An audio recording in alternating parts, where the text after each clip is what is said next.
This song's called Alice's Restaurant. It's about Alice and the restaurant.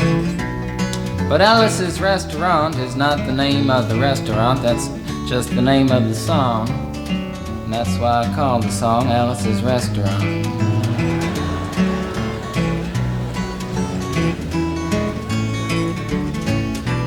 You can get anything you want at Alice's Restaurant. You can get anything you want at Alice's Restaurant. Walk right in, it's around the back, just a half a mile from the railroad track. And you can get anything you want at Alice's Restaurant. Now it all started 2 Thanksgivings ago. It was on 2 years ago on Thanksgiving when my friend and I went up to visit Alice at the restaurant. But Alice doesn't live in the restaurant. She lives in the church nearby the restaurant in the bell tower with her husband Ray and Facha the dog. And living in the bell tower like that, they got a lot of room downstairs where the pews used to be. And having all that room, seeing as how they took out all the pews, they decided that they didn't have to take out their garbage for a long time. We got up there, we found all the garbage in there, and we decided it'd be a friendly gesture for us to take the garbage down to the city dump. So we took the half a ton of garbage, put it in the back of a red VW microbus, took shovels and rakes and implements of destruction, and headed on toward the city dump.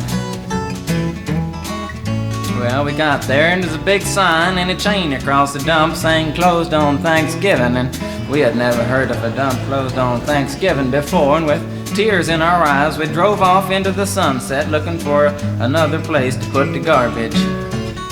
We didn't find one till we came to a side road, and off the side of the side road was another 15-foot cliff, and at the bottom of the cliff was another pile of garbage. And we decided that one big pile is better than 2 little piles, and rather than bring that one up, we decided to throw ours down. That's what we did. Drove back to the church, had a Thanksgiving dinner that couldn't be beat, went to sleep and didn't get up until the next morning when we got a phone call from Officer Obie. He said, "Kid, we found your name on an envelope at the bottom of a half a ton of garbage, and just wanted to know if you had any information about it." And I said, "Yes, sir, Officer Obie, I cannot tell a lie. I put that envelope under that garbage." After speaking to Obie for about 45 minutes on the telephone, we finally arrived at the truth of the matter and said that we had to go down and pick up the garbage, and also had to go down and speak to him at the police officer station. So we got in the red VW microbus with the shovels and rakes and implements of destruction, headed on toward the police officer station. Now, friends, there was only 1 or 2 things that Obie could have done at the police station, and the first was that he could have given us a medal for being so brave and honest on the telephone, which wasn't very likely, and we didn't expect it. Another thing was that he could have bawled us out and told us never to be seen driving garbage around the vicinity again, which is what we expected. But when we got to the police officer station, there was a third possibility that we hadn't even counted upon, and we was both immediately arrested, handcuffed. And I said, "Obie, I don't think I can pick up the garbage with these handcuffs on." He said, "Shut up, kid. Get in the back of the patrol car," and that's what we did, and sat in the back of the patrol car and drove to the, quote, "scene of the crime," unquote. I want to tell you about the town of Stockbridge, Massachusetts, where this happened. Here they got 3 stop signs, 2 police officers and 1 police car. But when we got to the scene of the crime, there was 5 police officers and 3 police cars, being the biggest crime of the last 50 years, and everybody wanted to get in the newspaper story about it. And they was using up all kinds of cop equipment that they had hanging around the police officer station. They was taking plaster tire track footprints, dog-smelling prints, and they took 27 8x10 color glossy photographs with circles and arrows and a paragraph on the back of each one explaining what each one was to be used as evidence against us. Took pictures of the approach, the getaway, the northwest corner, the southwest corner, and that's not to mention the aerial photography.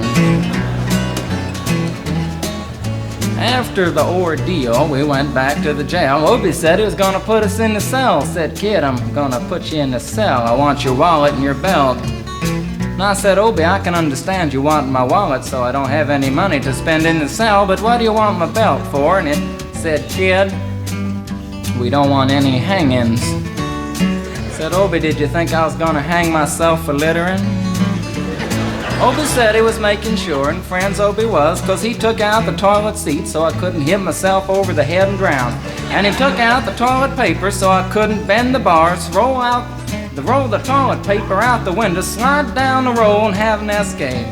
Obie was making sure, and it was about 4 or 5 hours later that Alice, remember Alice? It's a song about Alice. Alice came by and with a few nasty words to Obie on the side, bailed us out of jail. We went back to the church, had another Thanksgiving dinner that couldn't be beat, and didn't get up until the next morning when we all had to go to court. We walked in, sat down. Obie came in with a 27 8x10 colored glossy pictures with the circles and arrows and a paragraph on the back each one. Sat down. Man came in, said, "All rise." We all stood up, and Obie stood up with the 27 8x10 colored glossy pictures, and the judge walked in, sat down with the seeing-eye dog, and he sat down. We sat down. Obie looked at the seeing-eye dog. Then the 27 8x10 colored glossy pictures with the circles and arrows and a paragraph on the back of each one, and looked at the seeing-eye dog. And then the 27 8x10 colored glossy pictures with the circles and arrows and a paragraph on the back of each one, and began to cry, 'cause Obie came to the realization that it was a typical case of American blind justice, and there wasn't nothing he could do about it. And the judge wasn't gonna look at the 27 8x10 colored glossy pictures with the circles and arrows and a paragraph on the back of each one, explaining what each one was to be used as evidence against us. And we was fined $50 and had to pick up the garbage in the snow, but that's not what I came to tell you about. Came to talk about the draft. We got a building down New York City, it's called Whitehall Street, where you walk in and you get injected, inspected, detected, infected, neglected, and selected. I went down to get my physical examination one day, and I walked in, I sat down, got good and drunk the night before, so I looked and felt my best when I went in that morning. 'Cause I wanted to look like the all-American kid from New York City. Man, I wanted to feel like I wanted to be the all-American kid from New York, and I walked in, sat down, I was hung down, brung down, hung up, and all kinds of mean, nasty, ugly things. And I walked in, I sat down, they gave me a piece of paper, said, "Kid, see the psychiatrist, room 604. And I went up there, I said, "Shrink, I want to kill. And I want to kill. I want to see blood and gore and guts and veins in my teeth. Eat dead, burnt bodies. I mean, kill. And I started jumping up and down, yelling, "Kill! And it started jumping up and down with me, and we was both jumping up and down, yelling, "Kill! And the sergeant came over, pinned the medal on me, sent me down the hall, said, "You're our boy." And you feel too good about it. Proceeded on down the hall, getting more injections, inspections, detections, neglections, and all kinds of stuff that they was doing to me at the thing there. And I was there for 2 hours, 3 hours, 4 hours. I was there for a long time, going through all kinds of mean, nasty, ugly things, and I was just having a tough time there. And they was inspecting, injecting every single part of me, and they wasn't leaving no part untouched. Proceeded through, and when it finally came to see the very last man, I walked in, sat down after a whole big thing there, and I walked up and said, "What do you want?" He said, "Kid, we only got one question. Have you ever been arrested?" And I proceeded to tell him the story of Alice's Restaurant Massacre with full orchestration and 5-part harmony and stuff like that, and then all the phenomena. Stopped me right there and said, "Kid, did you ever go to court?" I proceeded to tell him the story of the 27 8x10 colored glossy pictures with the circles and arrows and a paragraph on the back of each one. It stopped me right there and said, "Kid, I want you to go over and sit down on that bench that says Group W. Now, kid."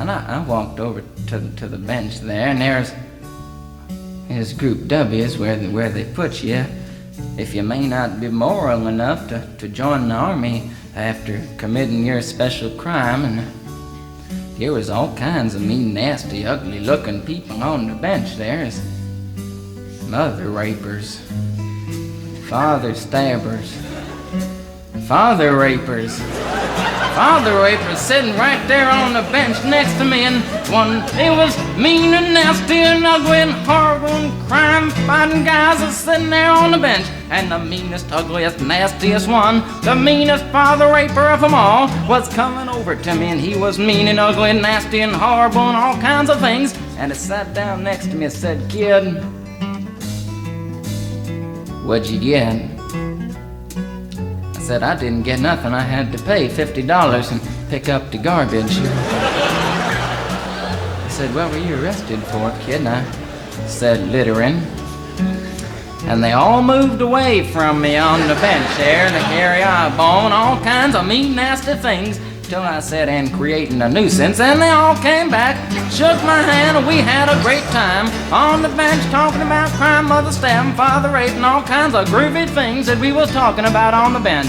And everything was fine. We were smoking cigarettes and all kinds of things until the sergeant came over, had some paper in his hand, held it up, and said, "Kids, this piece of paper's got 47 words, 37 sentences, 58 words. We want to know details of the crime, time, crime, and else kind of thing. You got to say up 10 about the crime, want to know the rest of the officer's name, and else kind of thing. You got to say." And it talked for 45 minutes, and nobody understood a word that he said, but we had fun filling out the forms and playing with the pencils on the bench there. And I filled out the massacre with the 4-part harmony and wrote it down there just like it was, and everything was fine. And I put down a pencil and I turned over the piece of paper, and there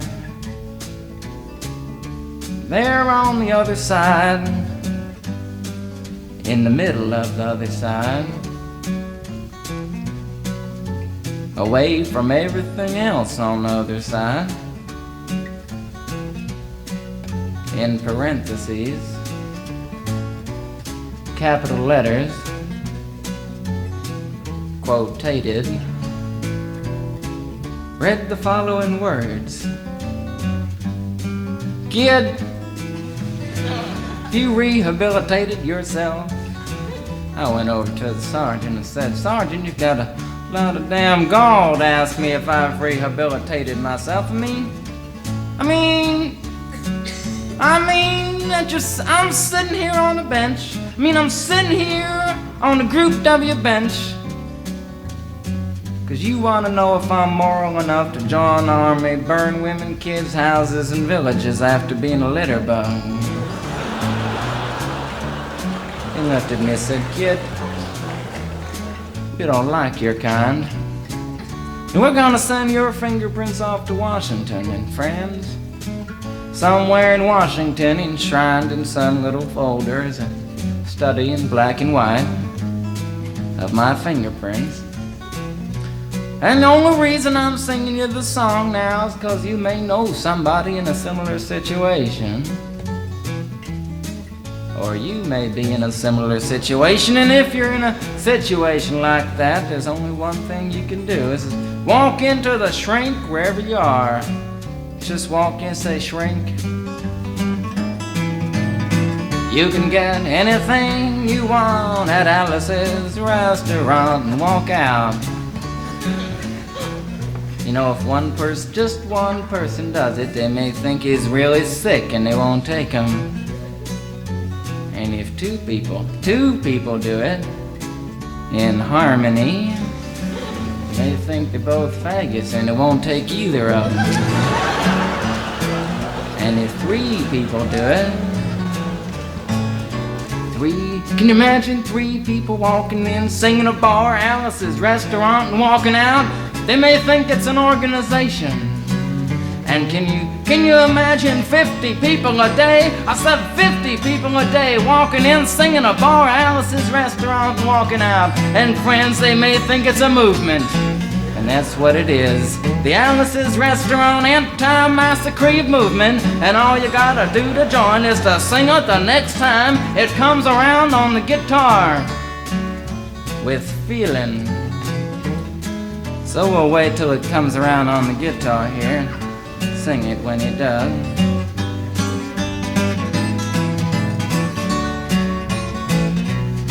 Here it comes. You can get anything you want at Alice's Restaurant. You can get anything you want at Alice's Restaurant. Walk right in, it's around the back, just a half a mile from the railroad track. And you can get anything you want at Alice's Restaurant. That was horrible. If you want to end war and stuff, you gotta sing loud. You could put a lot. I've been singing the song now for 25 minutes. I could sing it for another 25 minutes. I'm not proud or tired.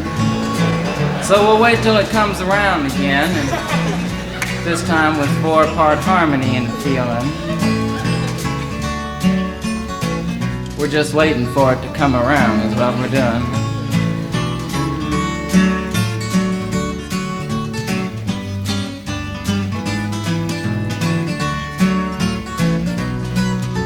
Alright now. You can get anything you want at Alice's Restaurant. Excepting Alice, you can get anything you want at Alice's Restaurant. I said walk right in, it's around the back, just a half a mile from the railroad track. And you can get anything you want at Alice's Restaurant. Da da da da da da da, at Alice's